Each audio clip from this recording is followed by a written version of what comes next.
My name is Salie Davis, and I am president of the Davis Presenting. During this whole health and wellness, you're hearing about eat right, get plenty of sleep, exercise. There's so many things that we need to do to take care of ourselves. And as leaders, that's absolutely 100 times more important. But I'm not going to talk about any of that because I just want to because I'm awesome. Be awesome in business, as a parent, as a friend, as a colleague. People, when we label ourselves a leader, immediately people set that expectation, and we better perform because we're a leader, we're a role model. As you can see, being an awesome leader takes a lot of balance, or at least balancing a lot of activities. Again, when you're an awesome leader, you feel challenged. You can't just be awesome at work, you have to be awesome in all your hobbies too. And yet we still push ourselves and we drive ourselves. And when we're leaders, who's there? Who's going to pick us up?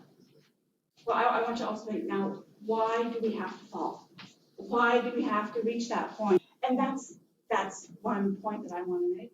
One thing I've learned is I don't want to wait until I'm not. How do we reach that so that we're not falling? Who's there that's going to hold us up when we're not? And that's awesome. Because if you want to be an awesome leader, then you surround yourself with awesome people, you're going to have that support system. Because it's not always going to be your boss, because your boss isn't looking for you when you're not. So yeah, it's really true. If you're not awesome, you might not get that promotion. You might not get that A in class.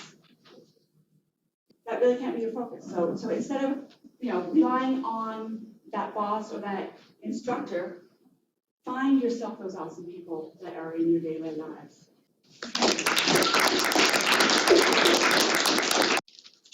That opportunity. I worked for the best boss I've ever had in my life, and she called me when we came to visit New York, my family, and said, I want you to be my leader. I need you to work underneath me. Then I got pregnant. I went from being awesome to not so awesome. The position was given to somebody else. I went through that phase, and it was a bummer for me, but I just feel like in that position, I still kept my position at work. I still got along with my boss. I wasn't terrible. I just wasn't being that leader that she had wanted me to be. So I strive to do that for my son and moving forward in positions that I'm in, Salie mentioned those stumbles.